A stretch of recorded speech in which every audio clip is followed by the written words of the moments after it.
There was a little bee, he never did agree to all of the chores he should do. So he picked up the phone, got through to the throne, gave his queen a buzz, yes it's true. Buzzing all day long. So he set off on his own with the bottle of cologne and a playlist of all his best tunes. Buzzing through the doors, the killers and the calls of the pyramids and Timbuktu. All the bees looked up as he came in.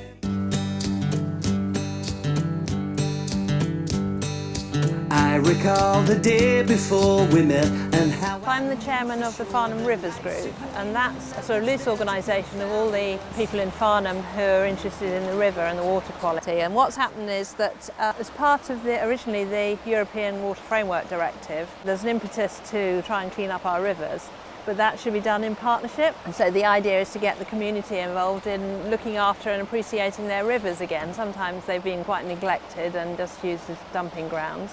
The riverway running through Farnham town centre, you can see from the clarity of the river it's really nice, it's very popular with anglers and it's good, it's a nice piece of river. So some of the people here are from Surrey Wildlife Trust and the Environment Agency. But others are part of local organisations who've got an interest in the river or the streams that feed into it in Farnham. So for example up there we've got guys from the Friends of Farnham Park who look after a tributary up there. And the idea is to do some minor improvements on the river. All of these little things help the habitat for fish, the invertebrates that the fish feed on, and change the flow so that it becomes a more natural channel, cleans up the gravel and we don't get the silt and smelly mud deposits in the river to the town. There's lots of gravel spawning species of fish in the river here. There's lots of coarse fish, chub, dace, roach which spawn on the gravel here. And we've also got wild brown trout in this piece of river here as well, which are reliant on the habitat and the gravel for spawning in around November time. Some of the things we do, like the riverfly survey, has got a scientific background behind. We can compare with other surveys that are done across the country and we can look at the health of the river.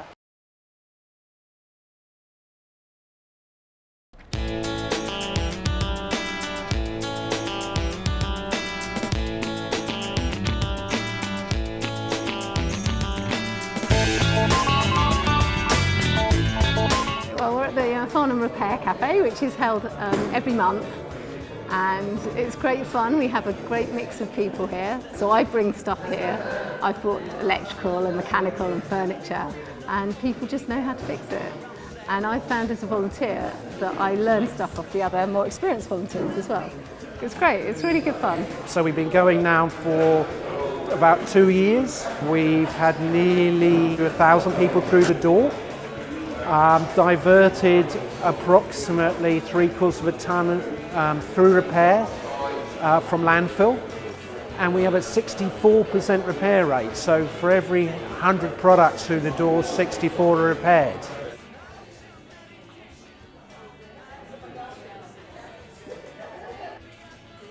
There we go! My name's Latif. I've been a partner here at Specsave for the last 17 years. It's our 21st anniversary this year as well. And I'm really pleased to be sponsoring Farnham in Bloom. So those little flowers you see growing in Farnham in Bloom are literally grown from tiny seeds. From young kids to older people, it's been quite amazing, the work and effort. And the voluntary groups, there's about 30 who get involved. It's just incredible. I wish my fingers were that green. Unfortunately, they're not. I leave that to the experts. But if you do nothing else, go and see where it's done. You know, it really is quite amazing to go to the greenhouse operation. It's the Easter holidays, spring has sprung. I'm here at the Farnham greenhouses and it's time for blooming kids. You see in Farnham, my name's Martin Billett and I lead horticulture at the Ridgeway Community School. Today the kids will be planting rocket seeds and pea seeds. Everything's set, so let's see how they're getting on. What do you think we should put on a label? The name of the plant. Yeah, brill. The name of the plant is one.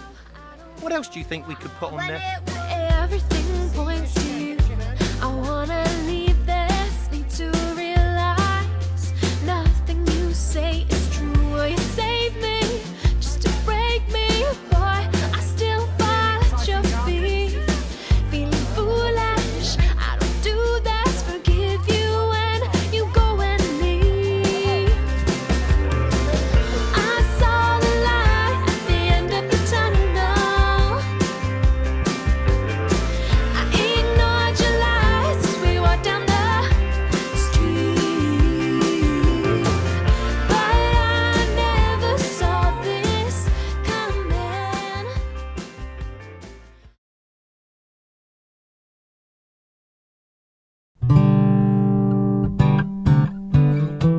This garden was put in last summer as a raised bed because the soil here is so poor. You go down about 3 inches and you hit solid chalk, so we have a raised bed, and obviously it's better for people of my age, older folk, do the weeding and do more planting. Last autumn we planted strawberries, so we're weeding around those, so we should have a good crop of strawberries.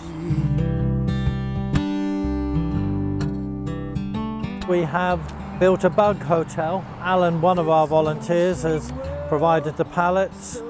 They were then brought an assortment of logs, old tiles, and the children through the garden club have then stuffed all the nooks and crannies with grass, pine cones, anything in which insects can find their way in. They can have a little nest or a bit of shelter.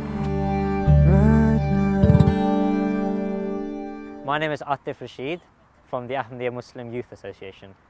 I grew up in Tilford, which is a nice little village, and Farnham was our main town, which was close by. So we spent a lot of time in Farnham. In fact, we went to school in Farnham, and it's really close to our hearts. It's really sad that litter kind of ruins nature and the beauty and the greenery. I mean, look, everything here. I mean, it's so beautiful, and there's no litter. And I mean, I think littering is almost a crime in a way, you know. And I think that's why we really feel that it's our duty to ensure that the place is kept clean, because we live there, you know, and you want to live in a clean place. And it's really important for our faith, because we believe that cleanliness is half of your faith, half. So it's really important. And I mean, it does make us upset when someone's littering. And even when I was younger, whenever I saw a wrapper, I would just pick it up and just put it in my pocket. So I would go home and then put it in the bin.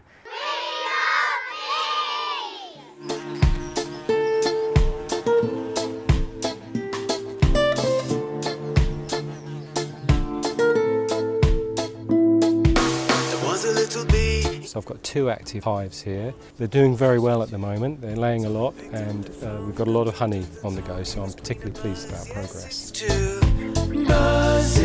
Since the launch of Farnham in Bloom, we've had a few letters from St Andrew's Infant School about their interest in bees, and they understand the connection between bees and flowers and so forth. And we thought it might be a good idea to go out there to the school and get all the kids in the hall and have a chat with them about beekeeping and just see how much they know. The bees pollinate the flowers and the trees, and then they give oxygen to us to keep us alive, and the bees and the plants alive. What they've done in the playground at St Andrew's Infant School is to plant some planters with some really good bee-loving flowers. And they just look fantastic, and we're going to go and check that out again and see what progress they're making with those. The